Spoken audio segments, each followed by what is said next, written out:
oleh salah satu orang yang ikut dalam acara itu juga. J.K. Rowling marah katanya. Marah dan mengatakan bahwa they don't understand what we do. Mereka tuh nggak pernah ngerti apa yang kita lakukan. Dan mereka nggak akan pernah ngerti sebab kita sendiri nggak ngerti bagaimana kita melakukannya, kata J.K. Rowling begitu. Jadi J.K. Rowling mengatakan bahwa apa yang saya lakukan selama ini dan apa yang saya kerjakan selama ini sesuatunya berjalan dengan apa adanya. Bahkan sampai saya selesai menulis Harry Potter sampai 7 atau 6 chapter itu, saya menulisnya dengan perasaan riang dan gembira karena saya menyukai imajinasi, dan karena kesukaan saya akan imajinasi itu, kemudian saya coba tuliskan imajinasi ini supaya semuanya bisa ikut membaca dan menikmati apa yang menjadi imajinasi saya. Wah, kata J.K. Rowling kayak gitu. Jadi seorang J.K. Rowling yang tulisannya begitu diminati dan difilmkan, bahkan filmnya kemudian booming, bukan hanya di Amerika tetapi di seluruh dunia. Dia saja mengalami kesulitan ketika harus menjelaskan bagaimana caranya menjadi seorang penulis. Sebab hal itu katanya rumit. Nah, dari situ bisa kita simpulkan bahwa dalam persoalan menulis itu ada dua hal. Ada faktor teknis dan faktor non teknis. Nah, faktor teknis itu yang nanti saya akan jelaskan melalui PowerPoint. Dan faktor teknis ini bisa teman-teman peroleh dari manapun. Bahkan ketika masih SD, kalau kita ingat dulu sekolah dasar, teknis dalam menulis itu sudah kita pelajari tentang bagaimana caranya kita membentuk satu kalimat perintah, kalimat tanya, apa itu paragraf, dan bagaimana jenis-jenis tulisan, ada novel, ada fabel, ada tulisan akademik, dan lain-lain. Saya rasa semuanya kan sudah memperoleh, bukan sesuatu hal yang baru. Tetapi yang banyak kadangkala dilupakan adalah faktor-faktor non teknis. Nah, inilah yang sulit. Ketika ketika teman-teman pernah terbesit dalam pikiran bahwa saya ingin melakukan satu kegiatan menulis yang kemudian nanti disebut sebagai penulis, itu yang pertama harus kita temukan sebenarnya niat, atau biasa orang entrepreneur menyebutnya dengan passion. Jadi passion, kata Andrea Hirata itu passion. Jadi sebenarnya kita memang benar-benar berniat nggak sih menjadi penulis? Passion itu satu hal yang sangat penting, karena banyak sekali orang-orang yang punya tujuan-tujuan dalam menulis itu berbeda-beda. Jadi kadangkala, apalagi sekarang ya, orang baru menulis satu artikel, kemudian dia dipublish di koran. Memang itu memang capaian yang luar biasa. Tetapi untuk menyebut bahwa dia adalah seorang penulis kan belum. Kalau dalam standar seseorang disebut profesi itu. Karena satu tulisan itu belum cukup untuk menyebut bahwa dia memang seorang penulis. Atau juga kadangkala sekarang begitu banyak penerbit-penerbit indie yang sangat mudah. Kita juga bisa ketahui di mana letaknya, di mana tempatnya, yang menawarkan penerbitan ekspres, kalau bahasa itu cepat. Jadi teman-teman punya tulisan apa, punya karya apa, diserahkan kepada penerbit indie itu, seketika itu juga ISBN keluar, lalu buku dicetak, dan teman-teman bisa mendapatkan satu eksemplar buku. Nah, kemudian dengan adanya satu bukti buku itu, teman-teman menyebut bahwa kita telah menjadi seorang penulis.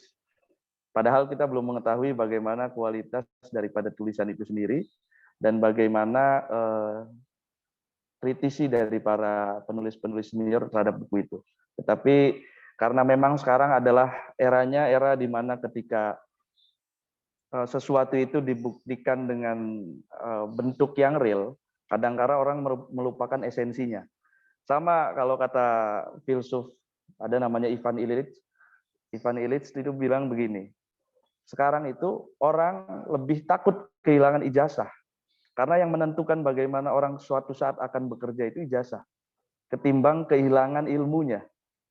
Nah, jadi ketika teman-teman, coba kalau kita mau jujur sekarang, lebih baik hilang ilmunya atau ijazahnya ketika selesai kuliah itu.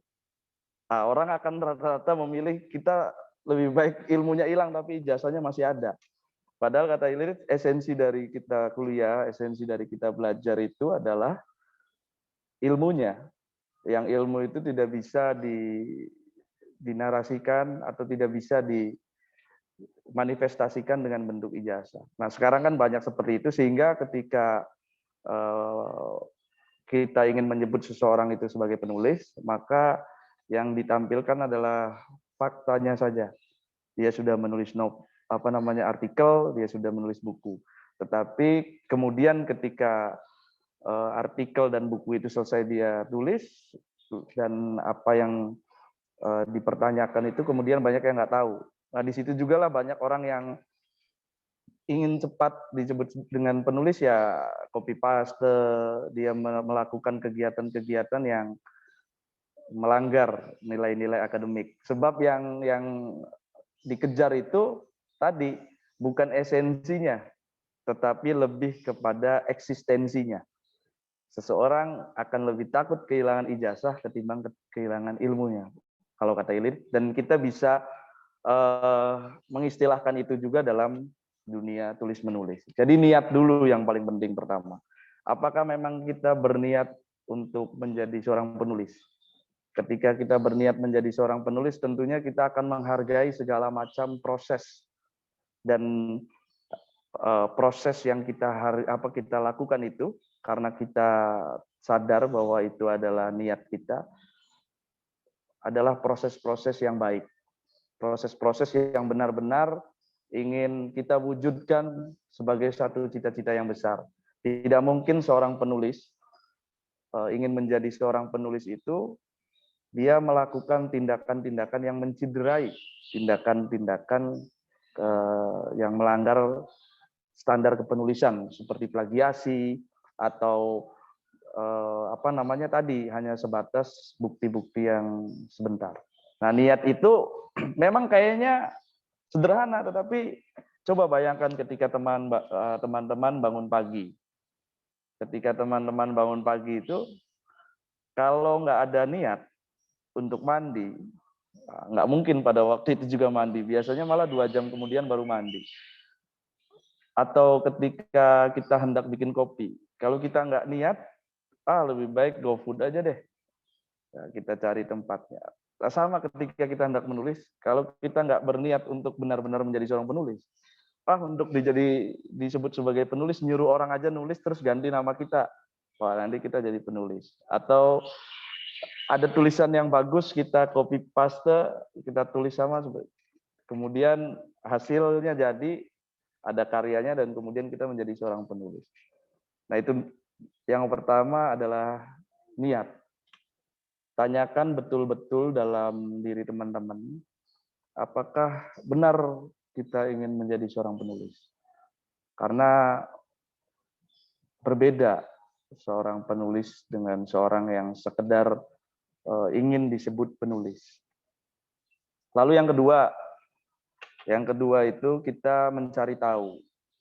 Setelah kita pastikan bahwa kita punya niat untuk menulis atau menjadi seorang penulis, kita mencari tahu. Nah, kalau kata Stephen King itu hanya ada 2 cara yang harus dilakukan seseorang ketika dia ingin menulis atau ingin menjadi seorang penulis. 2 caranya itu apa? Pertama adalah dia harus menulis lebih banyak daripada orang lain, dan dia harus membaca lebih banyak daripada orang lain. Karena tidak mungkin ada seorang penulis yang dia tidak punya hobi membaca. Bagaimana mungkin dia bisa menulis sedangkan referensi mengenai tulisan-tulisan yang baik saja dia tidak pernah mau mencari tahu. Nah, makanya seorang penulis itu pastilah seorang pembaca. Nah, sayangnya di Indonesia ada hal yang sangat unik. Kalau kita lihat dari survei, di tahun 2018 ada 30.000 judul buku baru yang diterbitkan.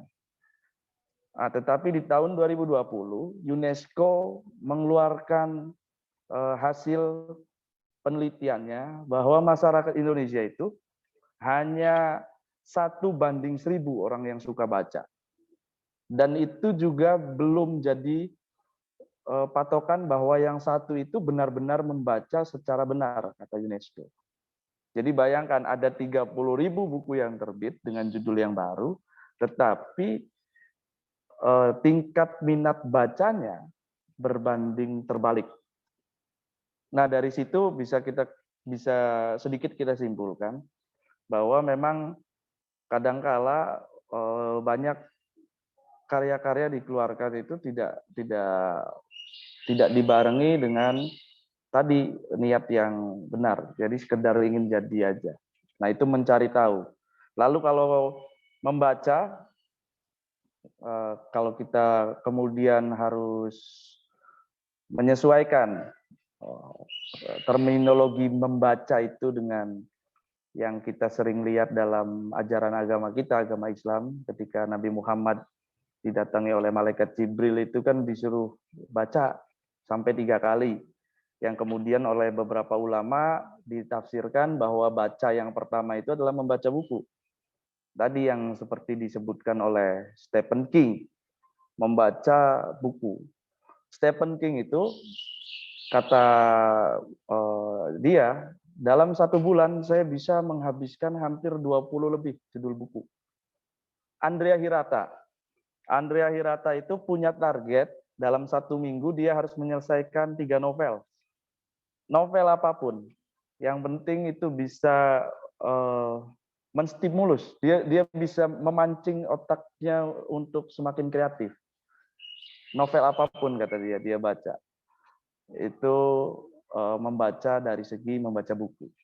Nah, yang kedua, membaca juga bisa kita artikan dengan membaca realitas sosial kehidupan yang ada. Nah, di dalam realitas kehidupan sosial yang ada itu kita akan ketemu banyak masalah, ketemu banyak peristiwa.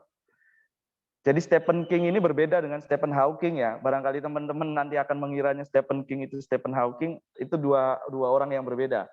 Kalau Stephen Hawking itu ahli dalam bidang eksak, yang kemudian dia harus kena penyakit kelainan lah, karena mungkin kecerdasan otaknya kemudian ada yang konslet, jadi dia sedikit ini. Dan dia seorang ilmuwan yang pernah difilmkan, bahkan kecerdasannya itu melebihi kecerdasan gurunya, karena dia menemukan beberapa teori-teori baru tentang semesta. Nah, itu Stephen Hawking. Kalau Stephen King itu penulis dari Amerika yang memang dia spesialis dalam menulis novel-novel horor. Bahkan beberapa bukunya itu sudah dia filmkan. Salah satunya kalau teman-teman pernah lihat di Netflix ada film berjudul Geralt Game. Itu yang menulisnya adalah Stephen King. Yang menceritakan tentang seorang wanita yang liburan dengan suaminya, kemudian dia punya imajinasi seksual yang luar biasa, tangannya itu diikat di borgol, sang wanitanya, tiba-tiba suaminya kena jantung, meninggal. Sedangkan dia berada di villa khusus yang antara satu rumah dan rumah lainnya itu untuk mendengar teriakan minta tolong itu sulit. Nah, sehingga wanita itu harus terkurung di kamar dalam kondisi dia di borgol, nggak bisa melakukan apapun.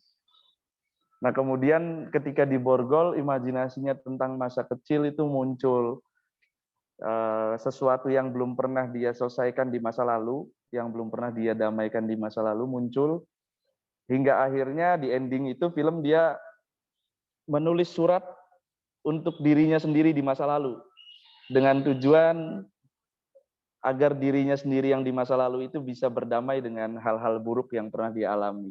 Nah, itu novelnya Stephen King yang kemudian difilmkan. Dan ceritanya sangat menarik, unik. Itulah Stephen King. Nah, tadi pertama membaca buku. Apa yang ditulis dari Stephen King, kemudian jadi film Geralt Game itu adalah membaca realitas sosial. Bahwa begitu banyak, itu kan sederhananya ya, satu kasus saja. Kemudian dia tuliskan dalam satu novel, buku. Kata dia, banyak sekali teman-teman saya mengalami peristiwa yang pada hari ini dia seolah-olah tersenyum. Dia seolah-olah bahagia. Padahal jika kita usik apa yang ada di dalam hati kecilnya, dia itu punya begitu banyak masalah yang mungkin belum pernah dia selesaikan sampai hari ini. Nah, yang itu kadang-kadang muncul secara tiba-tiba, menjadi halusinasi. Nah, itu realitas sosial yang kadang-kala orang sering temukan, sering perhatikan, tetapi luput. Tapi sama dia jadi tulisan dan jadi novel yang begitu menarik. Karena dia membaca realitas sosial. Lalu yang ketiga adalah membaca diri sendiri. Nah, begitu banyaklah kita teman-teman persoalan yang ada di diri kita sendiri saja begitu banyak. Dan ketika kita mencoba menyelesaikan persoalan itu kan kadangkala kita butuh media. Sebab sesuatu yang ada di dalam hati itu akan baik dan bisa kita damaikan seandainya kita keluarkan. Ada yang mengeluarkannya dengan cara dia berteriak, ada yang mengeluarkannya dengan cara dia interaksi dengan orang melalui psikolog. Tetapi untuk masalah-masalah yang sifatnya sensitif, kadangkala dia butuh media tulisan. Nah, dari masalah-masalah yang ada di dalam pribadinya itu kemudian muncul apa yang harus saya lakukan, apa yang harus saya ubah, apa yang harus saya kembangkan. Nah, dari membaca diri juga kita bisa tahu motivasi kita menulis itu sebenarnya untuk apa. Jadi kata George Orwell itu yang nulis Animal Farm. Animal Farm itu tentang hewan-hewan ternak yang merasa dia dimanfaatkan oleh peternak, kemudian mereka melawan. Manusia itu katanya paling tidak berguna, kata binatang itu. Mereka itu makannya dari kita, katanya. Mau bajak sawah ya pakai kita, terus dia mau melanjutkan kehidupan dengan nutrisi yang baik yang ngambil dari sari-sari susu yang ada di kita. Makanya seharusnya yang jadi tuan itu adalah binatang. Pak, di novel itu George Orwell gambarkan pemberontakan di peternakan. Nah, George Orwell ketika dia menulis satu artikel, mengapa saya menulis, salah satunya dia sebutkan 4 kriteria kenapa orang mau nulis. Jadi dia mencari tahu. Yang pertama kadangkala, katanya, kata Orwell, ada alasan egois. Seseorang itu menulis dengan keinginan bahwa ketika nanti dia meninggalkan dunia ini, dia akan dikenang sebab dia punya satu catatan tulisan. Atau ada yang kedua, kata George Orwell, alasan yang estetis. Dia suka pada keindahan, suka pada sudut-sudut pandang yang berbeda. Yang dia harapkan ketika dia tulis itu, orang lain bisa baca, dan kemudian orang lain mengetahui bahwa dunia ini ternyata begitu indah. Begitu banyak hal-hal yang lain. Ya contohnya gini, kalau teman-teman merasa sakit hati ketika diputuskan oleh kekasih, ya kan? Ada sudut pandang yang berbeda yang sebenarnya bisa dilihat. Mungkin saja itu adalah cara Tuhan untuk menunjukkan kepada teman-teman bahwa pasangan yang teman-teman pilih adalah orang yang salah. Teman-teman bersyukur bahwa dia menunjukkan aslinya sebelum akhirnya melanjutkan ke jenjang yang lebih luas. Nah, itu sudut pandang yang berbeda. Itu alasan estetis kalau kata George Orwell. Ada orang yang mau menulis karena dia seringkali melihat hal-hal yang nggak sama. Seperti tangan di atas itu lebih baik daripada tangan di bawah. Yes, betul. Dan semua sepakat itu. Tetapi jangan dikira orang yang menerima itu dia juga nggak baik. Karena sebenarnya dia butuh kerelaan untuk berada dalam posisi dia ditempatkan sebagai orang yang, taruhlah bahasanya orang yang kurang. Nah, kerelaan dia menjadi orang yang kurang itu kan sesuatu yang luar biasa juga. Nggak hanya orang yang memberi aja, kata itu salah satunya karena estetis. Yang kedua, yang ketiga, karena alasan historis. Teman-teman suka baca sejarah, suka baca cerita-cerita yang mungkin banyak hal yang kadang-kala nggak diketahui sama orang. Misalkan alasan kenapa sesuatu ini menjadi seperti ini, karena sebelumnya begini. Sesuatu itu kenapa menjadi begitu, karena sebelumnya begitu. Nah, itu alasan-alasan historis. Jadi teman-teman mau menceritakan misalkan dulunya di UIN Ciputat ini seperti ini sampai pada akhirnya bisa berkembang. Nah, itu ada orang yang punya keinginan historis, dia punya keinginan menulis itu supaya orang lain tahu bagaimana sih sejarah itu dari awal hingga akhir. Itu karena alasan historis. Nah, yang keempat, yang terakhir, alasan politis. Kata George Orwell, kenapa kita sebut politis? Karena alasan ini memasukkan gagasan yang dengan harapan dia, ada gagasan yang dimasukkan itu orang lain kemudian berubah cara pandang dan cara pikirnya. Contohnya ya orang yang politis yang gagasan-gagasan itu kita bisa lihat Soekarno lah, Presiden Republik Indonesia. Dia tipe penulis yang politis, yang gagasan. Yang ketika pada waktu itu dunia sedang terpecah dalam dua blok kanan dan blok kiri, di mana dulu yang kuat itu adalah kapitalisme lah, kita tulis saja begitu, lalu yang satunya adalah sosialisme. Soekarno kemudian menulis secara politis, Indonesia itu nggak berada di dalam keduanya. Karena kita itu punya satu ciri khas sendiri yang kita kenal dengan gotong royong. Dan gotong royong itu manifestasi besarnya adalah Pancasila. Dan Pancasila itu tidak mendukung sosialis, tidak juga mendukung kapitalis, tetapi menghargai semuanya sebagai satu kesatuan yang utuh. Wah, kemudian orang kan terpengaruh pada hal itu.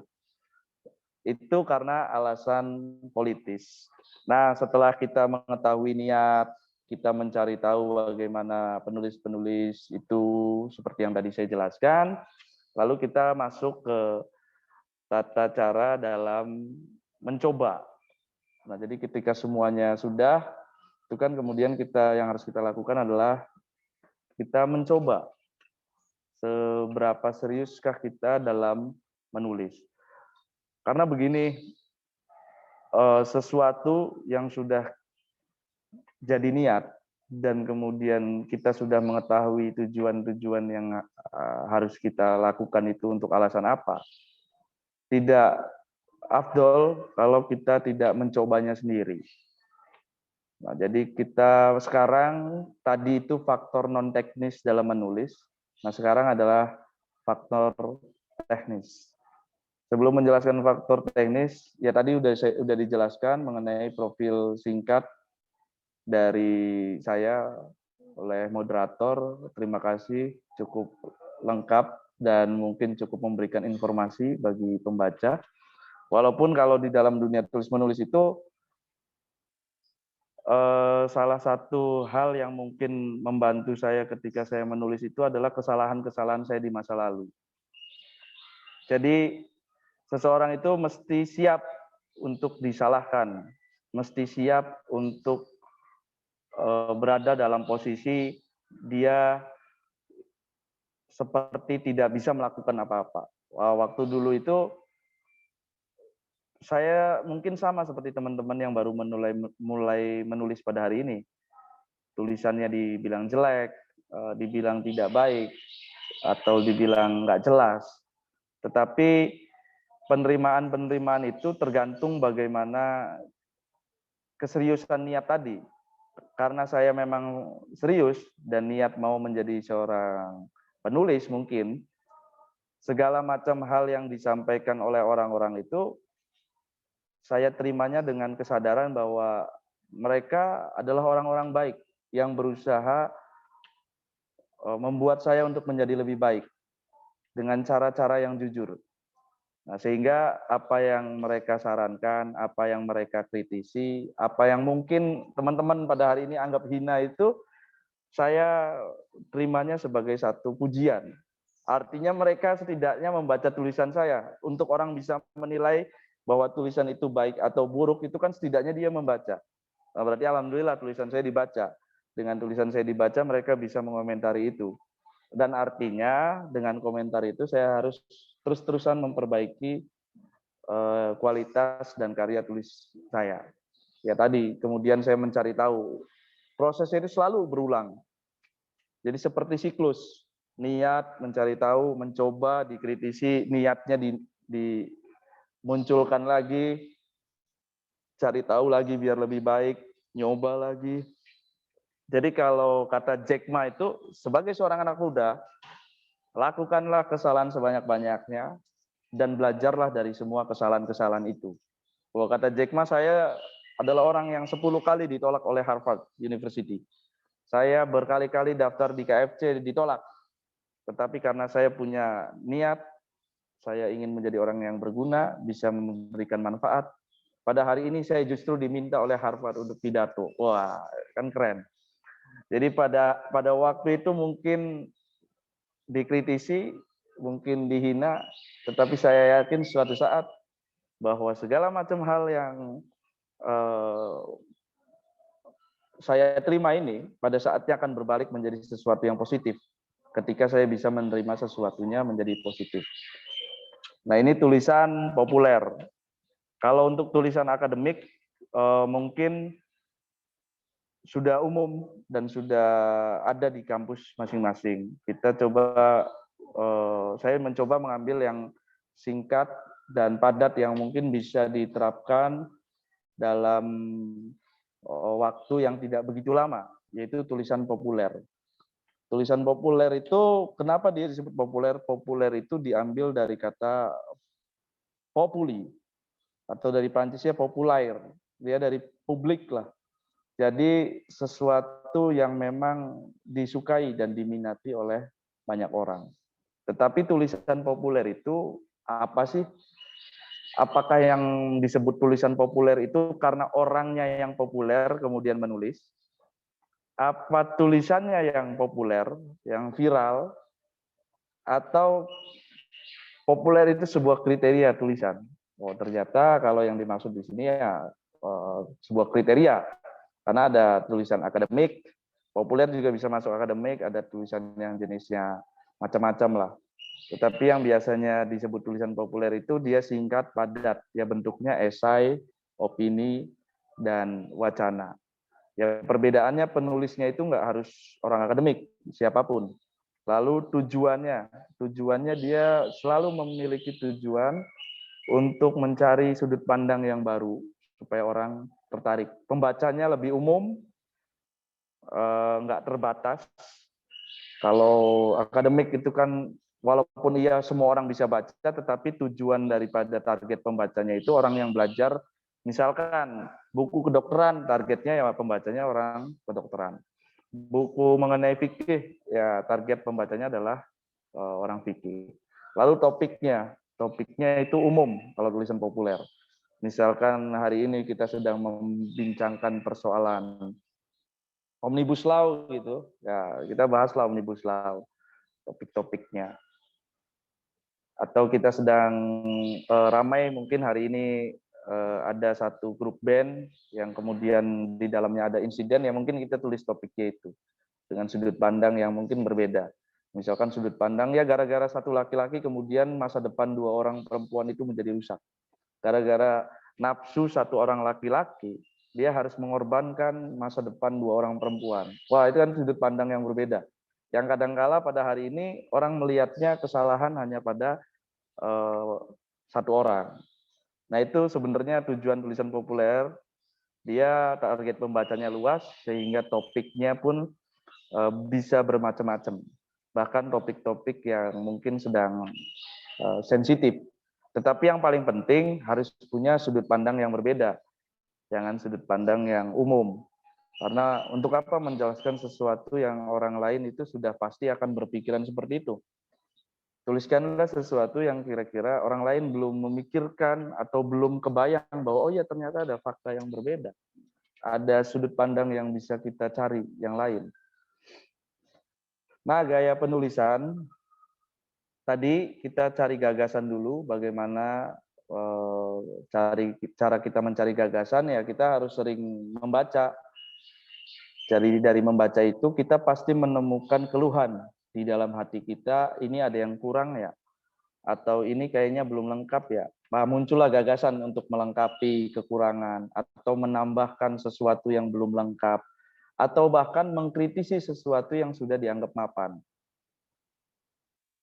Itu. Lalu bagaimana kita hendak menyajikan tulisan yang ada di dalam gagasan yang ada di dalam pikiran kita ke dalam sebuah tulisan. Jadi ada macam-macam. Semisal kita melihat satu kecelakaan. Kalau yang deskriptif itu dia hanya menggambarkan saja. Oh, ada motor nabrak mobil pada jam segini selesai. Kalau narasi dia menjelaskan peristiwanya. Jadi mobil itu datang dari arah kanan. Motor itu dari arah kiri, saling berlawanan. Kemudian motor dengan kecepatan seperti ini, wah dia tabrak. Kalau argumentasi, dia menunjukkan bukti untuk menunjukkan siapa sebenarnya yang salah. Rata-rata ya kalau argumen, karena sifatnya dari argumentasi itu dia ada sisi pembelaannya. Ini nih mobil yang datang dari arah kiri ini, dia terlalu kencang. Sehingga motor kemudian ditabrak. Jadi faktanya dilihat. Itu buktinya yang terluka parah itu motornya karena memang ditabraknya sangat kencang. Itu argumentasi. Kalau eksposisi menjelaskan topik dan menguraikannya. Jadi dijelaskan topik yang lagi sedang dibicarakan itu, kemudian diurai secara lebih terang.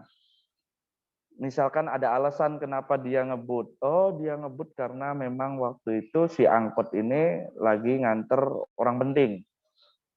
Oh, terus kenapa kok bisa nabraknya ini? Karena dia ke tengah, berjalannya terlalu ke tengah, ibu-ibu. Misalkan, sennya kanan, ternyata mau beloknya ke kiri. Wah, itu buat bingung. Dia memposisikan diri untuk menjelaskan bagaimana sesuatu itu diurai dengan secara detail. Nah, lalu alur dan plotnya. Sebenarnya alur dan plot ini adalah alur dan plot yang umum, yang ketika teman-teman memahami bagaimana harus melakukan penulisan, maka alur ini pasti akan teman-teman secara tidak sadar tuliskan. Jadi apa sih pendahuluan dari masalahnya itu? Misalkan, contoh ya, kita ambil contoh aja yang paling sering teman-teman temui, karena ini di mahasiswa, misalkan ada teman yang pada awalnya sangat ceria, pada awalnya dia sangat humoris, pada awalnya dia sangat akrab dengan orang. Lalu teman-teman menemukan keadaan kok dia sekarang murung, kok dia sekarang bersedih. Nah, munculkan rumusan masalah apa sih yang membuat dia itu kemudian merasa sedih. Kok dia berbeda ya dengan hari-hari sebelumnya.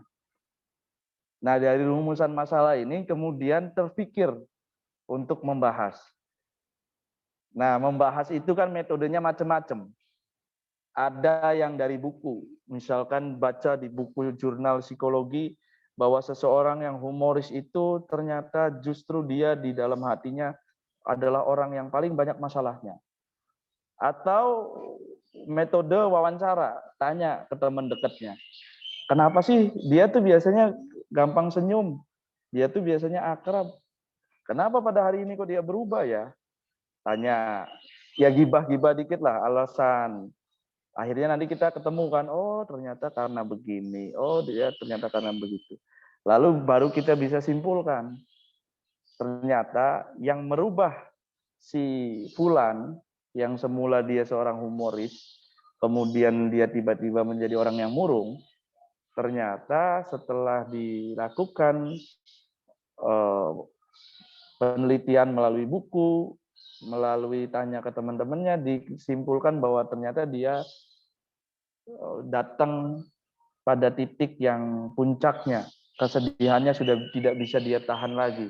Sehingga ketika dia merasa dia sangat begitu sedih, yang bisa dia tampilkan adalah wajahnya yang gelisah. Atau misalkan ternyata perempuan yang mengalami itu, kesimpulannya bisa jadi, oh ternyata dia sedang datang bulan. Dan datang bulan itu kadang-kala bisa merubah hormon perempuan. Yang semula dia baik-baik saja jadi lebih sensitif. Nah, itu alur dan plot. Sebenarnya sesuatu yang paling enak itu ketika menulis adalah sesuatu yang benar-benar dialami oleh teman-teman. Itu pasti akan sistematis dan tidak akan ketemu yang dinamakan istilah blok tulisannya. Nah, lalu tekniknya, pertama menentukan topik. Tadi apa yang akan kita tulis topiknya. Lalu kita mencoba sebelum kita menulis, belajarlah untuk menjadi seorang pembaca.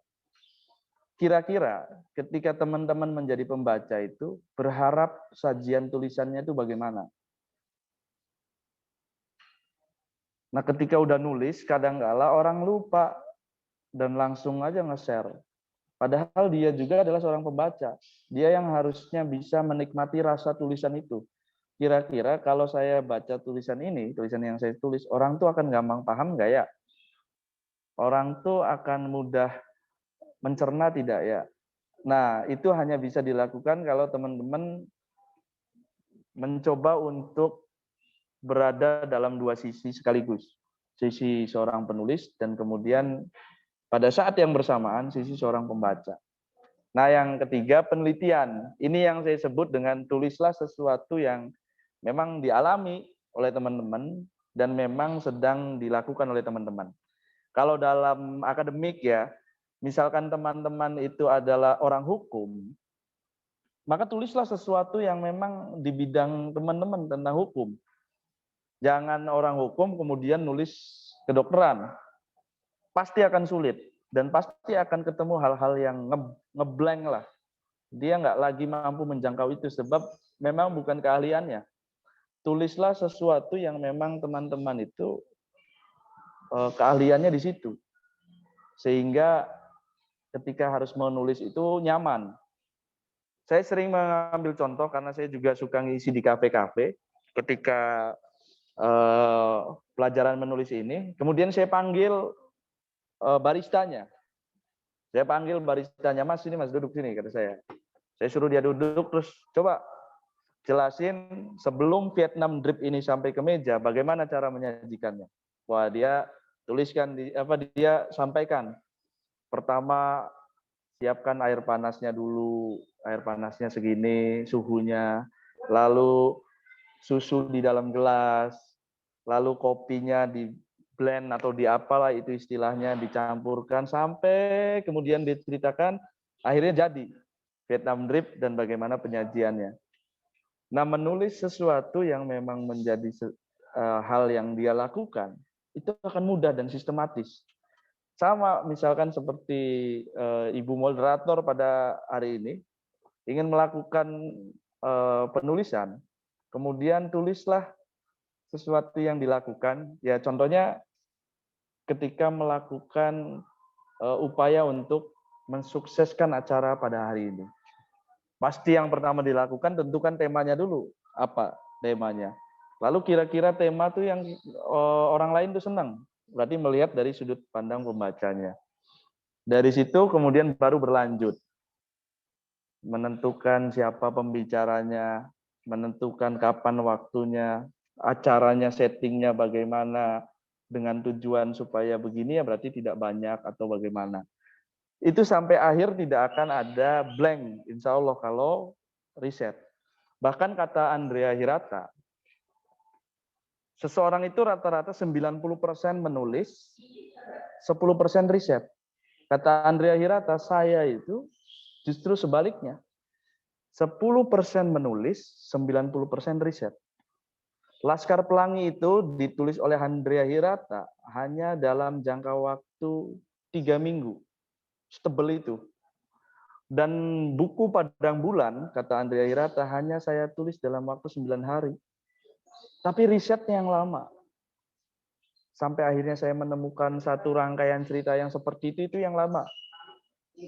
Nah, itulah yang kemudian nanti dimasukkan ke dalam spesifikasi draft. Nah, draftnya itu dispesifikasikan.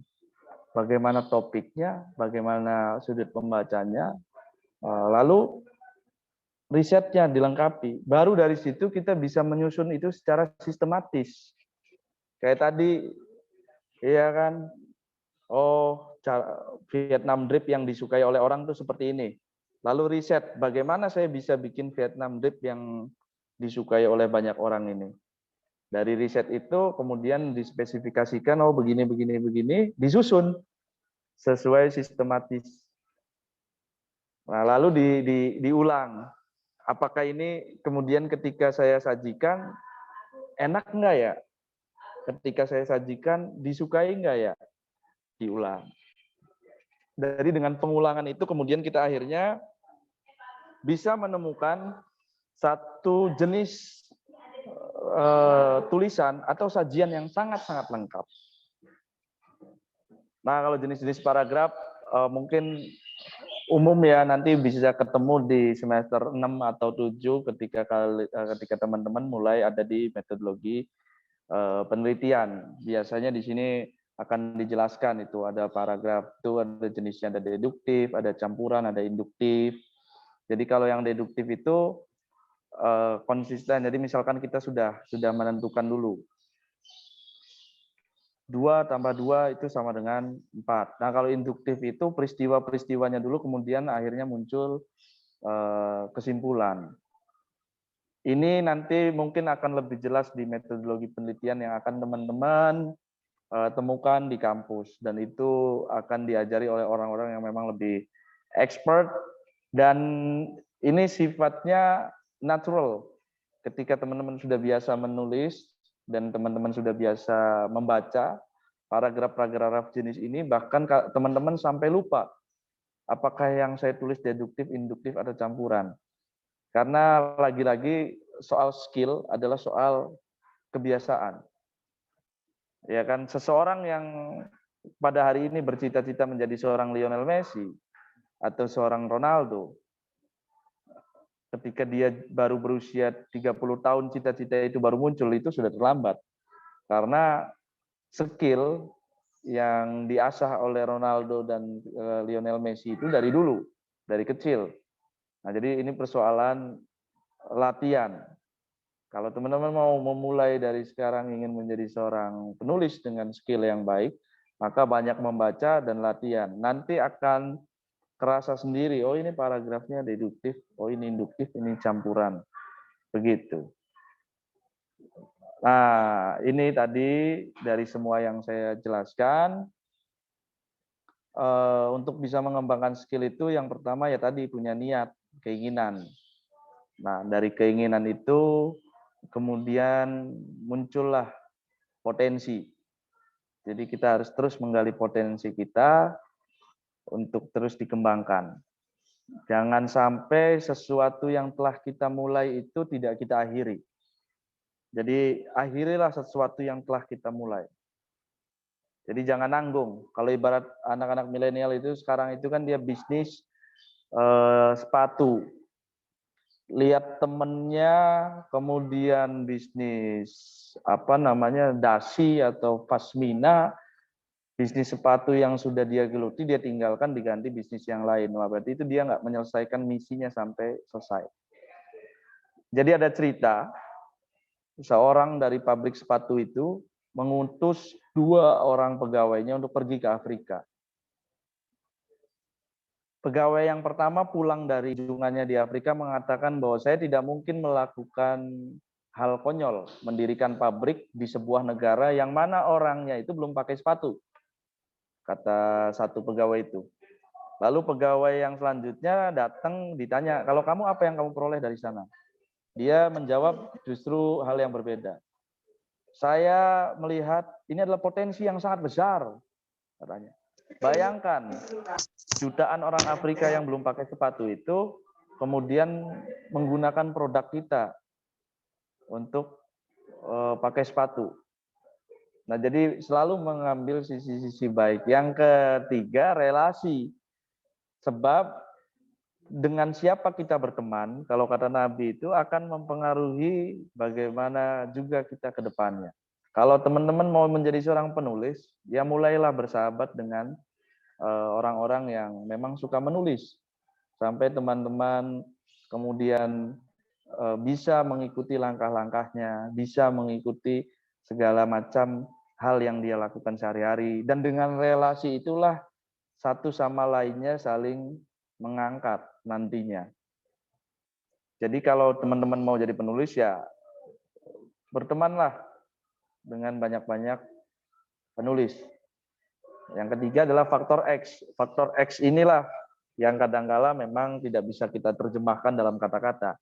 Sebab faktor X ini harus kita raih dengan kita mendekatkan diri pada yang kuasa. Nah, maksudnya begini, kadangkala ada orang yang berusaha keras dan ada orang yang berusaha biasa. Itu hasilnya berbeda sebab ternyata dalam usaha yang biasa itu dia didukung oleh 2 rakaat tahajud.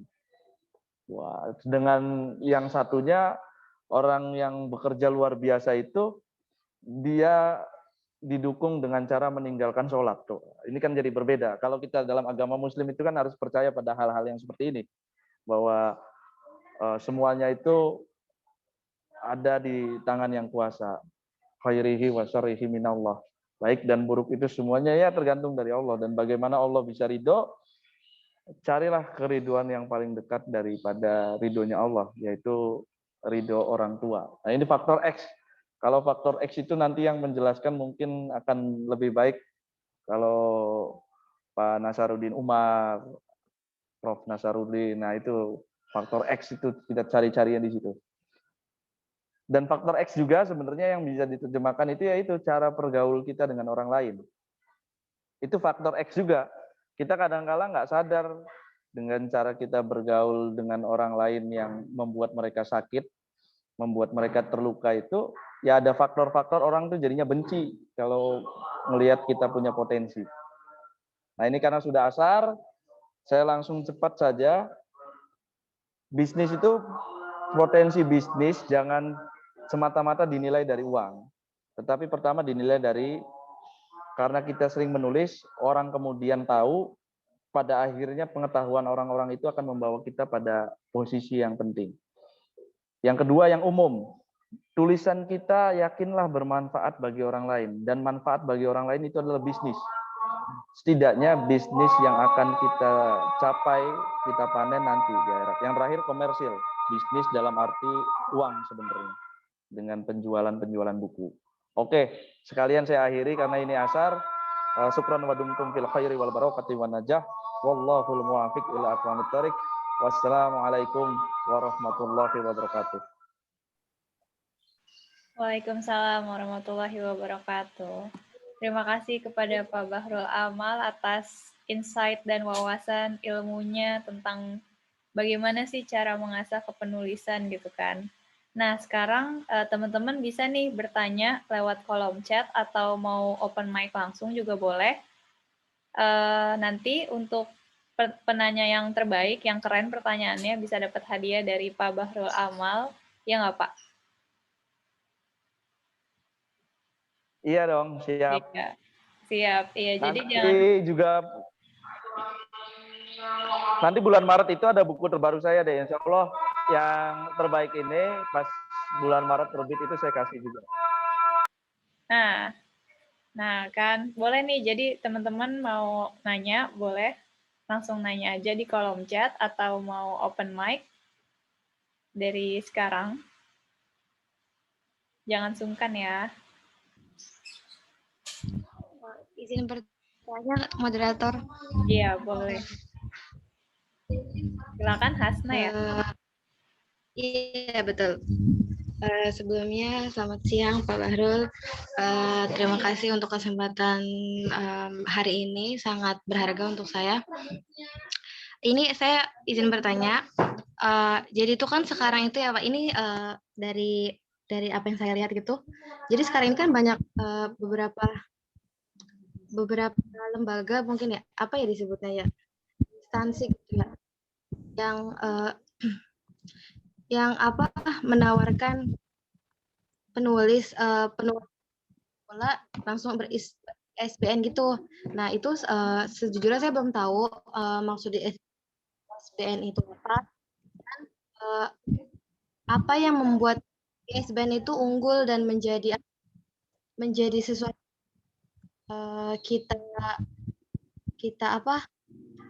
kita perlukan gitu dalam penulisan. Terus saya juga mau tahu menurut Pak Bahrul itu apa ada suatu kemajuan dalam literasi atau ternyata ada banyak problem juga gitu, banyaknya pihak yang menawarkan penerbitan dan dari SBN. Baik, sekian itu. Ya kan, terima kasih. Oke, terima kasih Hasna Terima Selviana. kasih. Pak Bahrul mau sekalian dijawab atau ditampung dulu? Boleh dijawab kali ya Pak, nih udah ada di kolom chat juga banyak. Ditampung dulu aja, tiga dulu aja. Oh, Tiga. oke. Yang pertama tadi kan udah. Nanti yang Oke. kedua dan ketiganya apa tuh? Oke, yang pertama tadi tentang SBN dan problema di penerbitan. Nah, yang kedua nih ada dari Maudi Amalia. Bagaimana sih cara meningkatkan minat membaca bagi orang yang kurang suka membaca? Karena saya lebih suka menonton daripada membaca.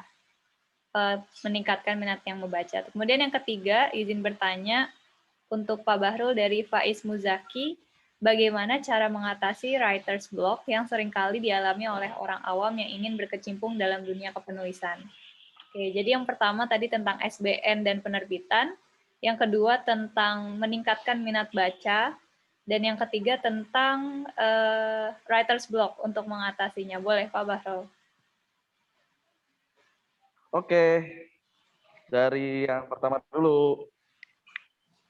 Jadi di Mbak Hasna ya, yang pertama ya. Iya Mbak Hasna, jadi ISBN itu singkatan dari International Standard Book Number. Nah, kepentingan orang rata-rata untuk memperoleh ISBN itu karena dengan adanya ISBN, punya dia itu legal dan punya standar yang jelas secara internasional lah, sederhananya seperti itu. Sehingga dia punya kepercayaan dirian bahwa bukunya dia itu bukan buku kecek-kecek, bukan buku yang buku yang belum jelas, tapi buku yang sudah punya standar legal. Nah, itu kepercayaan diriannya di situ. ISBN itu meningkatkan percaya dirian. Dan penting juga sebenarnya untuk apakah buku itu layak diedarkan atau enggak. Sama seperti kita mau naik motor gitulah. Ketika kita hendak naik motor, kita itu kalau mau tenang naik motornya, maka butuh SIM dulu. Nah, kalau kita sudah punya SIM, berarti kita sudah dianggap layak untuk mengendarai motor dan kita nggak akan ditilang. Nah, ISBN itu salah satu kegunaannya buku kita dinyatakan layak untuk disebarluaskan kepada halayak. Nah, cuma kadang-kala sekarang karena begitu banyaknya penerbit-penerbit dan tata cara untuk memperoleh ISBN juga tidak begitu sulit. Ini yang menjadi masalah. Jadi kalau dulu itu di era waktu awal-awal munculnya penerbitan, setiap buku yang hendak terbit itu pasti selalu memperoleh review dari ahli. Jadi ahli itu akan menilai apakah buku ini layak diterbitkan atau tidak. Dan prosesnya begitu panjang. Nah, tetapi kan muncul sekarang kalau caranya begitu nanti ada diskriminasi. ada monopoli mengenai layak dan tidak layak itu ditentukan oleh orang-orang. Nanti munculnya like and dislike. Pada waktu itu berubahlah. Kemudian dengan perubahan itu akhirnya ada dampak yang mungkin bagi kita yang butuh informasi yang jelas, dampaknya mungkin kita akan memperoleh informasi yang tidak qualified lah, dibarengi dengan apa yang ditulis oleh Tom Nichols dalam The Death of Expertise tentang matinya kepakaran. Saat ini hampir semua orang karena pengaruh media sosial, dia bisa mendeklarasikan dirinya sendiri sebagai seorang apa tanpa kita ketahui latar belakang pendidikannya, kita ketahui bagaimana dia ditulis. Misalkan Ustadz Bahrul Amal, waduh padahal saya nggak pernah belajar ngaji. Tapi kemudian dengan begitu mudahnya, karena nggak ada akses filter, saya tulis saja sesuatu yang seolah-olah agama. Nah, kemudian orang percaya terus menerus. Nah, itu juga muncul di penerbitan yang saat ini mungkin satu dampaknya ya orang jadi pede untuk nulis, orang jadi pede untuk nerbitin buku, tetapi dampak negatifnya bahwa kita tidak boleh lupa bahwa buku itu dibaca oleh orang. Nah, dampaknya mungkin dampak negatifnya adalah kepada pembaca. Dengan mudahnya proses ini, pembaca-pembaca nantinya akan memperoleh informasi yang mungkin tidak selalu kredibel karena gampang sih. Nah, lalu yang kedua bagaimana meningkatkan minat baca nah sebenarnya ini pertanyaan yang kadang-kala saya juga sulit menjelaskannya. Sebenarnya begini, faktor orang memperoleh ilmu itu kan memang banyak. Ada yang memperoleh ilmu kalau kita baca epistemologinya Mutada Murtahari, kan ada yang dari mimpi aja dia bisa dapat ilmu. Terus ada yang dia secara indrawi dengan perasaan dapat ilmu. Ada yang dia dengan cara visual melihat dia dapat ilmu. Ada yang dia sukanya dengan cara mendengar, listening, dia dapat ilmu. Ada yang suka dengan caranya membaca. Nah, tetapi kalau ingin menumbuhkan minat baca, yang pertama harus kita tumbuhkan adalah keingintahuan kita. Bahwa segala macam yang kita lihat dan kita dengar itu belum tentu semuanya benar seperti itu. Nah, dengan keingintahuan kita, akhirnya kita punya keinginan untuk mencari referensi lain.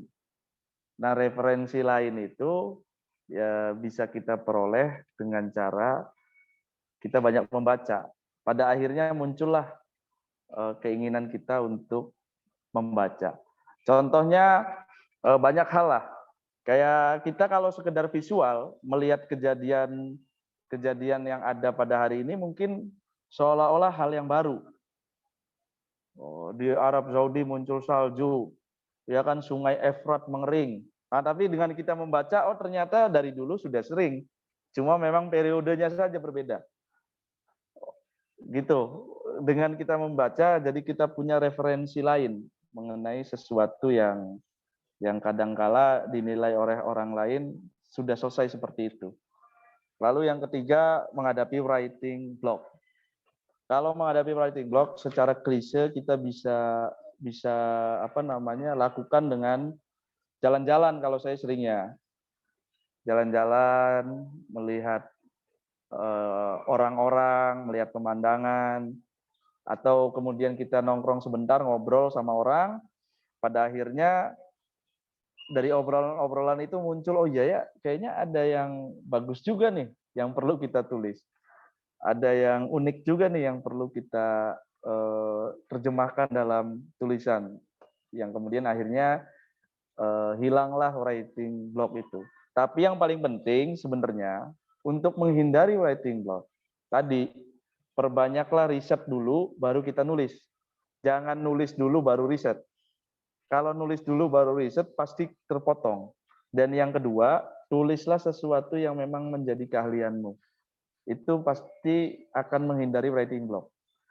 Contohnya begini ya, kita nggak pernah meriset tentang kita tuh nggak pernah naik mobil, nyetir mobil aja kita nggak pernah. Kemudian kita bikin tulisan mengenai bagaimana caranya mengendarai mobil yang baik.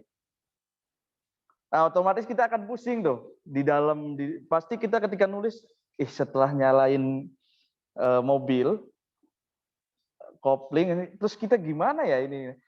Berbeda soal seandainya orang itu mengendarai mobil dulu, baru dia menulis bagaimana caranya mengendarai mobil yang baik dan benar.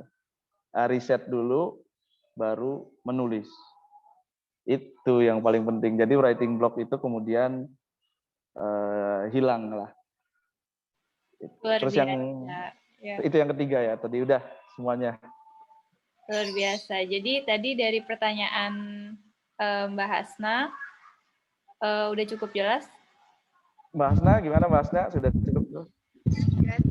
Oke, terima kasih. Jadi ISBN itu juga salah satu cara gitu ya untuk meningkatkan kepercayaan dirian dan kelayakan tentang karya tersebut gitu ya, Pak?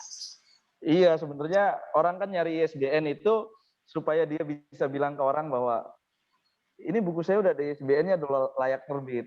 Oke. Padahal secara fakta aja kan kadangkala karena sekarang mudah ya, ISBN itu syaratnya begitu mudah. Hal itu tidak relate lagi. Iya betul. Tapi karena faktor bisnis, orang kan bisa menawarkan sesuatu yang bikin bahagia orang. Tapi lupa kadangkala bahwa ISBN itu harus dia pertanggungjawabkan. Oke. Jadi tetap gitu ya, kita harus menulis juga sesuai dengan esensi kepenulisan itu sendiri gitu. Terus dari Kak Maudi tadi caranya meningkatkan minat membaca yaitu dengan keingintahuan yang untuk kita tingkatkan mengetahui sesuatu sehingga muncul keinginan untuk membaca dan mencari referensi, kurang lebih seperti itu. Gimana? Kak Maudi udah cukup ya. Kemudian Kak Faiz bagaimana? Udah cukup? Cara mengatasi writer block yaitu dengan jalan-jalan, melihat orang-orang, pemandangan baru, cari suasana baru sehingga kita bisa lebih semangat lagi gitu untuk mengerjakannya. Ini ada pertanyaan lagi Pak Bahrul, masih boleh untuk 3 penanya lagi, berapa penanya lagi nih? 1, 2, 3, 4, 5. Masih ada 5 pertanyaan lagi Pak. Oke, siap. Oke, biasanya saya kalau diskusi sampai jam 2 pagi. Wah, luar biasa. Emang nih, nggak bohong-bohong. emang menarik sekali topiknya. Jadi mungkin banyak juga yang penasaran. Jadi ini ada pertanyaan dari Dava Alif Maulana Hadi. Assalamualaikum, selamat siang moderator dan Pak Bahrul. Saya Dava, mahasiswa UIN Jakarta. Saya izin bertanya bagaimana cara kita mengembalikan motivasi diri sendiri untuk melanjutkan menulis setelah sekian lama sudah tidak menulis. Itu yang pertama. Yang kedua dari Ilmah Fitria. Assalamualaikum Pak, saya Ilmah Fitria. Saya ingin bertanya Pak, bagaimana caranya buat stay excited menyelesaikan artikel or keep the mood up for writing. Jadi untuk menjaga mood dalam menulis itu seperti apa? Itu yang kedua. Dan yang ketiga dari Okta Reindra. Izin bertanya, kenapa Pak Amal memutuskan untuk menulis dan sejak kapan dan kejadian apa yang memaksa atau membuat Pak Amal menulis? Lalu, bagaimana strategi menulis tulisan yang bukan di bidang kita, tapi kita ingin menguliknya. Jadi kita ingin mungkin mengetahui lebih lanjut gitu dengan riset dan segala macam sehingga kita bisa menulisnya. Mungkin seperti itu ya. Terima kasih Bu Moderator dan Pak Amal. Oke, mungkin 3 itu dulu Pak. Oke, siap. Yang pertama motivasi diri. Kita dulu senang banget nulis, tapi kemudian tiba-tiba mood-nya hilang, terus mau membangkitkan nulis lagi. Nah, rata-rata memang kadang-kala orang itu passion itu kan berubah-ubah. Mungkin waktu dulu saya masih ingat waktu saya nulis di buku kenangan SD itu, cita-cita saya adalah menjadi seorang astronot. Karena saya begitu senang dengan dunia astronomi. Saya begitu banyak penasaran mengenai bintang itu terbuat dari apa dan jaraknya sejauh apa. Kemudian saya juga terpengaruh oleh buku-buku ya komik dulu itu di Gramedia LX Kopetindo itu sering ada buku komik mengenai tokoh-tokoh. Dan ayah saya kebetulan sering memberi saya buku itu dan men-challenge untuk kalau kamu mau beli buku lagi, tuliskan review mengenai komik itu dalam 1 halaman penuh. Nah, dari challenge itu kan akhirnya saya mau nggak mau harus menghafal setidaknya pokok-pokok penting dalam buku itu. Nah, pada titik di mana saya baca tentang Neil Armstrong, wah saya terpengaruh nih. Kayaknya menarik dunia astronomi. Itu passion saya awal. Tapi kemudian SMP, passion saya berubah. Karena senang dengan musik, senang dengan orang main band. Waktu zaman-zaman saya itu kan begitu terkenal tuh Ungu, lalu ada Peter Pan waktu itu sebelum jadi Noah, ada ST12. Passion saya kok jadi kayak pengen jadi anak band sekarang. Akhirnya saya putuskan untuk belajar gitar dan lain-lain. Tapi ketika SMA, passion saya berubah lagi. Kemudian baru kembali lagi passion menulis itu setelah saya kuliah. Oh, pada titik ini akhirnya saya sadar semua passion yang saya geluti itu pada intinya tertuju pada satu hal. Karena ingin tahu itu makanya saya suka mencari tahu. Karena band itu karena saya senang dengan lirik-liriknya. Lagi-lagi persoalan menulis. Dan ketika SMA saya senang dengan dunia sosial, dengan keadaan-keadaan sosial, saya juga senang menulis. Oh, berarti saya harus kembali jadi orang yang suka nulis. Nah, mungkin yang lagi dialami oleh Mas ini adalah mulai sadar bahwa ternyata saya pengen nulis lagi, cuma motivasinya apa ya? Nah, motivasi diri untuk menulis lagi, kalau saya sendiri secara pribadi selalu pakainya penghayatan. Oh iya ya, kayaknya dengan saya kemudian kembali lagi menulis ini akan lebih banyak manfaatnya, atau motivasi yang kemudian harus dibentuk bukan untuk terkenal dulu lah. Yang paling penting adalah sesuatu yang saya tulis bisa jadi manfaat buat orang lain yang bacanya. Atau tidak, manfaat untuk diri saya sendiri. Udah mengeluarkan unek-unek yang ada di dalam pikiran saya. Entah itu dibaca ataupun enggak, yang penting sesuatu yang jadi unek-unek udah saya lepaskan dari diri saya ke dalam teks, dalam tulisan. Sehingga saya hilang beban itu. Itu mengembalikan motivasi sebenarnya sih, caranya begitu. Dan harus dengan penghayatan sih, karena bisa jadi motivasi menulis kita hadir pada hari ini bukan motivasi ingin menulis, tapi motivasi karena ngelihat penulis itu terkenal. Oh, ternyata orang yang nulis itu terkenal ya. Oh, ternyata orang yang menulis itu dianggap oleh teman-temannya keren ya. Oh, ternyata orang yang menulis itu punya posisi pandangan intelektualitas yang berbeda dari orang lain. Nah, kadang-kala kita harus kerucutkan dulu sebenarnya motivasi kita mau menulis lagi itu motivasi untuk apa. Tadi seperti yang kata George Orwell itu ada 4. Lalu untuk stay tadi ya, untuk tetap bertahan dalam dunia penulisan tadi yang ditanyakan. Ya tadi kita harus menyelesaikan apa yang memang telah kita awali. Jadi seandainya kita sedang mencintai seseorang, jangan pernah kita biarkan perasaan itu hanya kita yang tahu. Tetapi kita harus selesaikan perasaan itu sampai orang itu tahu, dan kemudian apa yang menjadi jawaban dia tidak jadi penasaran bagi kita. Sama ketika menulis. Ketika kita awal sudah mulai menulis, sebenarnya di dalam pikiran kita sudah ada bayangan bagaimana akhirnya. Nah, selesaikanlah bayangan bagaimana akhirnya itu sampai tuntas. Karena sesuatu yang nanggung tidak akan pernah sampai pada tujuannya. Sesuatu yang ragu-ragu itu tidak akan membawa orang kepada tujuannya. Itu stay excited. Jadi finish what you started. Akhirilah sesuatu yang telah engkau mulai. Kayak lagi kuliah sekarang ya, misinya harus sampai lulus. Jangan misinya saya sih kuliah itu sebenarnya cuma mau ini aja mencari ilmunya. Wah, itu kacau juga, harus sampai lulus, harus sampai dapat ijazah.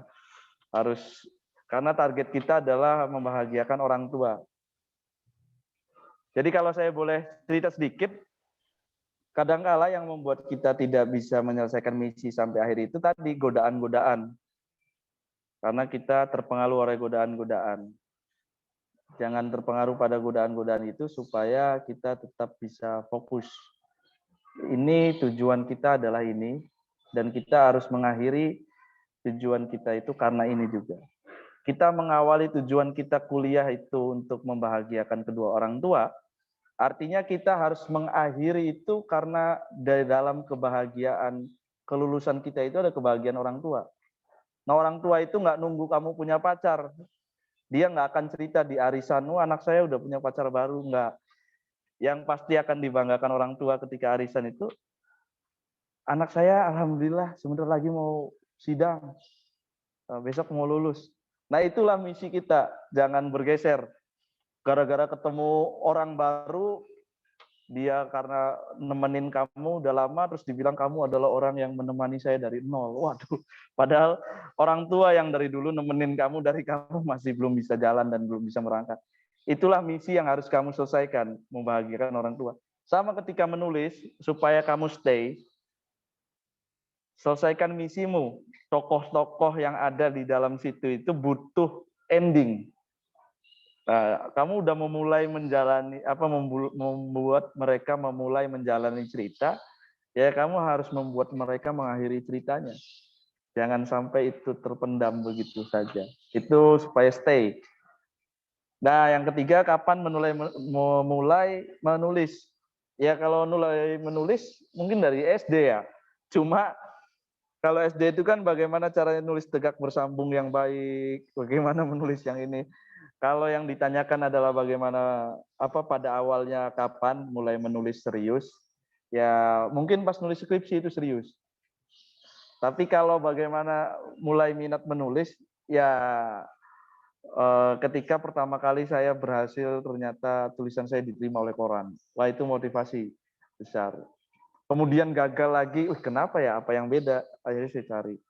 Nah, itulah alasan kenapa saya ingin terus-terusan menulis. Walaupun memang pada awalnya karena challenge orang tua itu, kalau mau beli komik yang baru harus kamu review dan kamu ceritakan.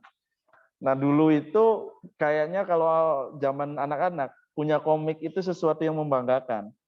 Nah, untuk menuju pada capaian itu, pada capaian kebanggaan itu saya bisa beli komik baru, saya mau nggak mau harus nulis. Ternyata lama-kelamaan karena challenge itu akhirnya saya, enak juga ya dibaca sama orang yang nggak pernah punya komik, lalu baca ceritanya, ternyata isinya begini.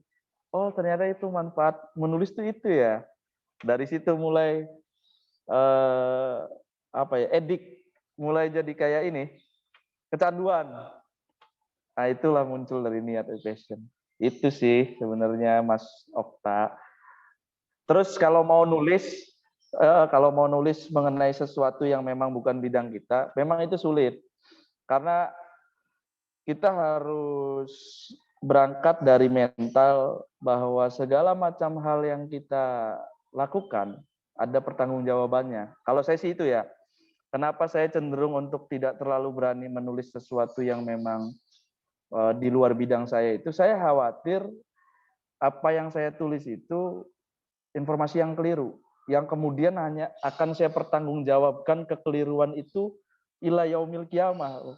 Karena keyakinan orang akan pikiran saya dan pengetahuan saya yang keliru atas sesuatu hal yang nggak saya pahami, itu orang bisa melakukan apapun loh. Kata Pak Amal, wah ini udah kacau. Nanti saya harus bertanggung jawab atas sesuatu yang nggak pernah saya pelajari, dan saya rasa saya juga nggak punya kemampuan untuk itu. Tapi orang lain karena ngelihat saya suka nulis, sehingga seolah-olah semua tulisan saya benar. Nah, itu yang saya takutkan di situ. Lebih baik saya menyampaikan sesuatu yang benar, dan yang benar itu yang benar-benar saya tahu. Oke, keren banget. Jadi sesuatu yang benar dan yang benar-benar kita tahu untuk kita tulis karena betul seperti kata Pak Bahrul tadi itu nanti bakal dipertanggungjawabkan gitu kan, bahkan sampai ke hari kiamat gitu kan. Nah, menarik banget ya. Masih ada 2 pertanyaan lagi untuk dijawab. Boleh lagi, Pak? Boleh dong. Oke, nih dari Hirzian dan Ilham. Dari Hirzian Virus Tirafi dulu. Assalamualaikum, izin bertanya, bagaimana sebenarnya metode membaca yang baik dan benar? Kemudian bagaimana mengonversi hobi membaca menjadi hobi menulis? Dan bagaimana juga jika kita takut memulai menulis atau bahkan tidak selesai menyelesaikan suatu tulisan dikarenakan hobi membaca sehingga banyak melihat bacaan yang lebih baik gitu dari kita. Nah, kita tuh jadi kurang percaya diri ketika mulai menulis ataupun menyelesaikan suatu tulisan. Itu dari Hirzian Virus Tirafi. Kemudian dari Ilham Fikri Ma'arif, saya izin bertanya bagaimana langkah-langkah atau tips dan trik mendapatkan referensi data untuk mendukung tulisan kita. Terkadang ide menulisnya sudah ada, namun akhirnya terhenti karena kesulitan mencari data yang relevan untuk memperkuat kredibilitas tulisan kita. Terima kasih. Mungkin bisa dijawab Pak Bahrul.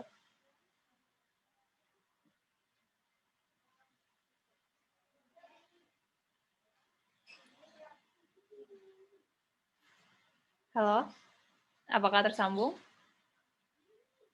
Halo, tadi yang pertama apa? Tadi Oh, saya agak kelewat yang pertama. Oke, yang pertama izin bertanya tentang metode membaca yang baik dan benar. Ini agak banyak pertanyaannya ya Pak.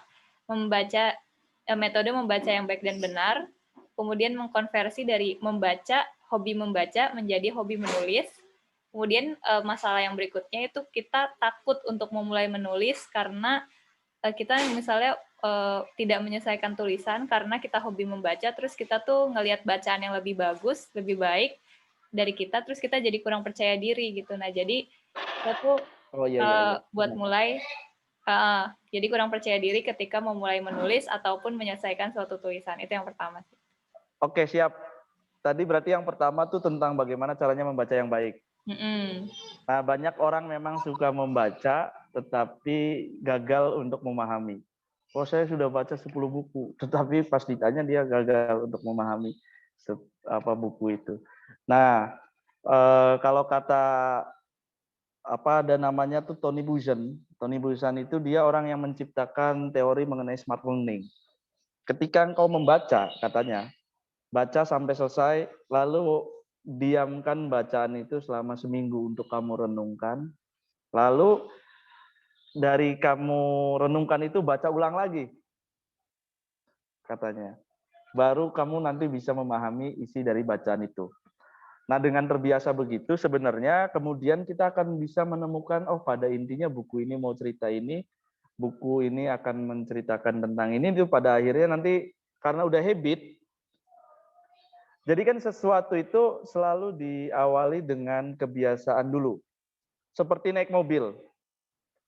Kita biasa dulu naik mobil dengan kecepatan yang standar yang mengikuti hal-hal yang umum. Baru setelah itu kita bisa improvisasi. Oh, kalau kita gerakan setir ini nanti beloknya akan kayak gini. Akhirnya muncul keahlian bisa membaca dengan baik, sama tadi bisa nyupir dengan baik.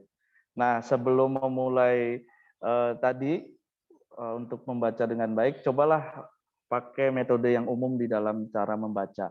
Pertama, baca sampai selesai, lalu renungkan seminggu, baca ulang lagi, kemudian dibuat resumnya kalau saya. Dari resum itu kemudian kita akhirnya kan mau nyari tahu pokok-pokok inti setiap babnya itu apa.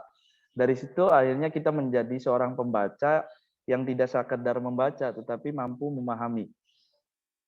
Memang proses pada waktu kita melakukan awal-awal itu kayaknya berat. Karena gini, tapi yakinlah bahwa dengan kebiasaan itu, pada saatnya nanti membaca buku yang kedua, ketiga, keempat, dan kelima, metode itu akan kamu tinggalkan karena kamu sudah hafal cara-caranya. Nah, itu supaya kamu menjadi pembaca ya supaya teman-teman tadi, Mas tadi menjadi pembaca yang tidak hanya sekedar menyelesaikan buku, tetapi memahami isi buku. Karena kalau pembaca yang sekedar menyelesaikan buku itu banyak, tetapi pembaca yang menyelesaikan dan memahami isi bukunya mungkin tidak banyak. Nah, lalu yang kedua, mengkonversi tulisan menjadi bacaan dan kemudian harus terpaksa terhenti karena melihat ada orang yang menulis ini dengan lebih baik. Nah, jangan lupa, lebih baik itu menurut kita, tetapi belum tentu menurut orang lain. Yakinlah pada diri teman-teman itu pasti ada sesuatu yang unik, sesuatu yang berbeda, sesuatu yang tidak sama. Dan sesuatu yang tidak sama itu pasti memiliki titik kesukaan dan ketidaksukaannya masing-masing. Yang saat ini teman-teman lihat mungkin itu lebih baik, bisa jadi oleh orang lain tulisan teman-teman dianggap tulisan yang lebih baik daripada tulisan itu. Intinya adalah percaya diri. Bagaimana mungkin engkau berharap dicintai oleh orang lain, sedangkan dirimu sendiri tidak mencintai kamu? Itu sederhananya. Belajarlah mencintai diri sendiri. Kamu menyuruh orang lain mencintai saya, misalkan ya, saya menyuruh kamu mencintai saya, tapi saya sendiri nggak mencintai diri saya sendiri, itu sesuatu yang paradok. Jadi belajarlah mencintai diri sendiri dulu, baru orang lain akan mencintaimu. Pasti kamu tuh punya sisi yang unik, yang berbeda. Yang kamu anggap baik, belum tentu oleh semua orang dianggap baik. Bisa jadi yang menurutmu kamu itu jelek, tapi ada orang lain yang menganggap bahwa kamu itu baik. Jadi nggak usah takut, tulis saja apa yang menurut kamu oke. Nah, yang ketiga yang kredibel. Referensi yang kredibel. Kalau secara akademik, kredibilitas itu kan biasanya dinilai dari sudah melewati fase-fase ujian-ujian. Kalau kita bisa ambil ya yang kredibel itu karya ilmiah, skripsi, tesis, disertasi, ataupun jurnal. Karena untuk bisa menulis skripsi pasti dia melewati proses. Untuk bisa menulis tesis pasti dia melewati proses. Untuk bisa menulis disertasi dia melewati proses. Begitupun jurnal. Nah, sumber yang kredibel, sumber yang dianggap akurat untuk kita sebagai kalangan akademik adalah jurnal dan karya-karya ilmiah. Itu kredibel secara akademik. Tetapi ada juga kredibel secara sosial. Ada seorang novelis, D. Lestari itu, dia ketika mau menulis sebuah novel, bayangkan, untuk bisa menggambarkan bagaimana suasana mahasiswa, bagaimana perasaan seorang mahasiswa, bagaimana persoalan-persoalan yang ada di dalam dunia mahasiswa, kemudian dia harus menuliskannya itu, dia sampai ngekos. Padahal dia bukan mahasiswa, tapi dia ngekos di kos-kosan yang isinya mahasiswa gitulah. Hanya untuk mencari tahu bagaimana sih mahasiswa sekarang tuh memandang kehidupan, bagaimana sih persoalan-persoalan yang dihadapi oleh mahasiswa saat ini, dan bagaimana mereka ngobrolin persoalan itu, bagaimana mereka menyelesaikan persoalan itu. Nah, itu sumber-sumber kredibel yang dilakukan oleh teman-teman sendiri dengan cara analisis sosial, terjun langsung. Itu. Jadi dengan begitu kan tahu, kadangkala kita menilai orang itu sebab dari teropong yang amat jauh dan dengan pandangan kita, sehingga yang kita nilai baik itu sesuatu yang sedang kita lakukan. Padahal orang lain itu punya pandangan yang berbeda. Sama kalau yang sering diceritakan oleh Gus Baha itu, jadi saya sedikit suka juga dengar Gus Baha. Ada orang yang berkumpul di dalam satu majelis, lagi mendengarkan ceramah. Jadi Rasulullah sedang berdakwah waktu itu. Tiba-tiba ada seorang petani. Dia lewat ke majelis itu, tapi nggak ikut, lewat aja. Kemudian ada sahabat yang bilang, waduh celaka sekali orang ini, katanya. ada Rasulullah sedang berdakwah, dia malah lewat aja. Padahal penting bagi dia. Tapi justru jawaban Rasulullah itu menarik. Kata Rasulullah, dia itu sedang kerja, cari nafkah untuk anak istrinya. Dia itu sedang melakukan juga sunnahku, sunnah kerja. Jangan-jangan kalian yang ikut di sini, katanya di majelis ini, katanya ya, jangan-jangan justru lagi menghindari tanggung jawab untuk menafkahi anak istri, pura-puranya aja ikut ceramah. Katanya. Nah, hal-hal kayak gitu.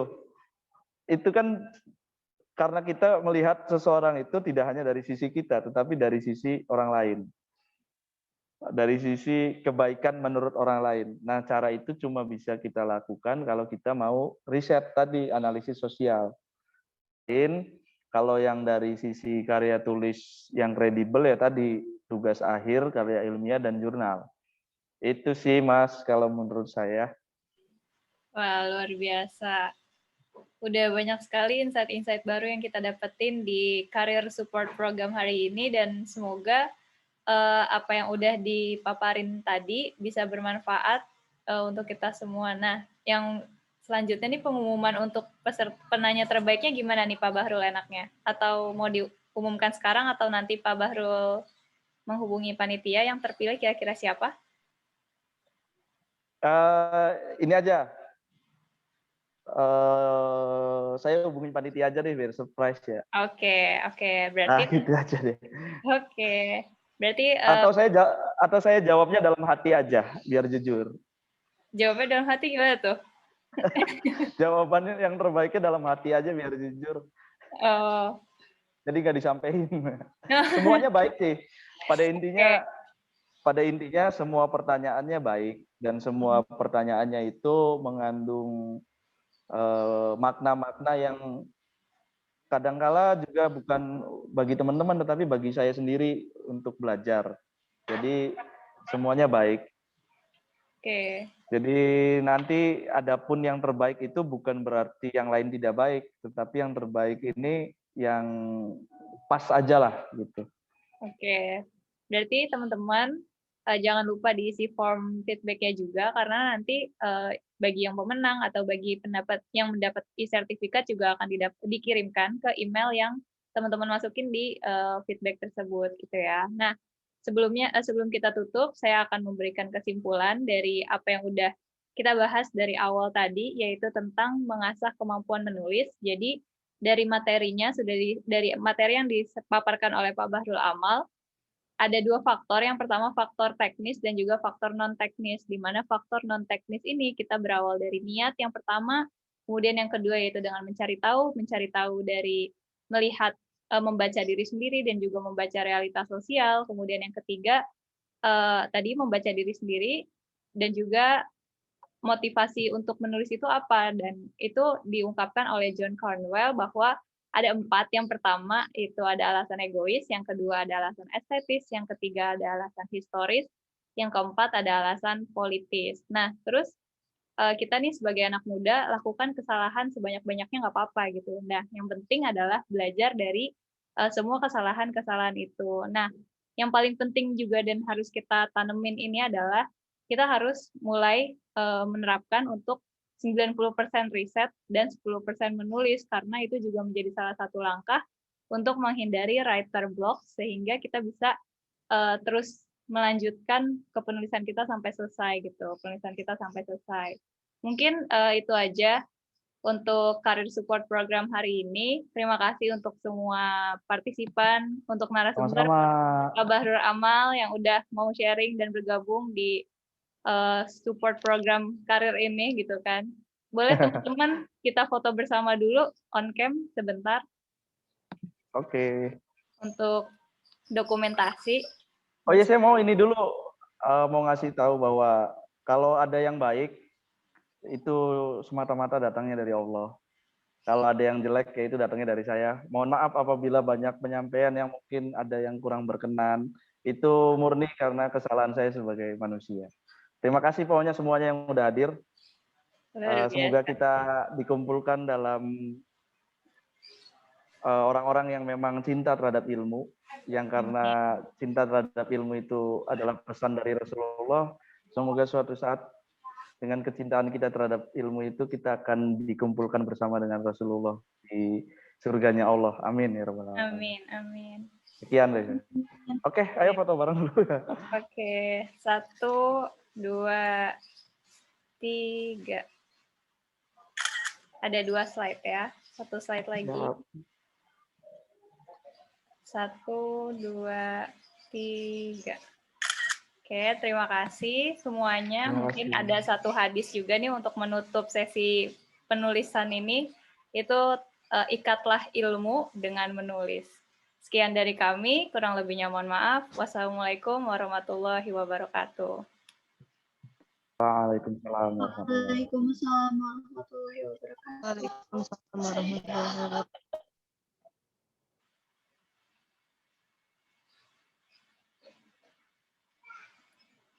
Ya, terima kasih semuanya. Terima kasih semuanya. Sampai jumpa di program berikutnya ya.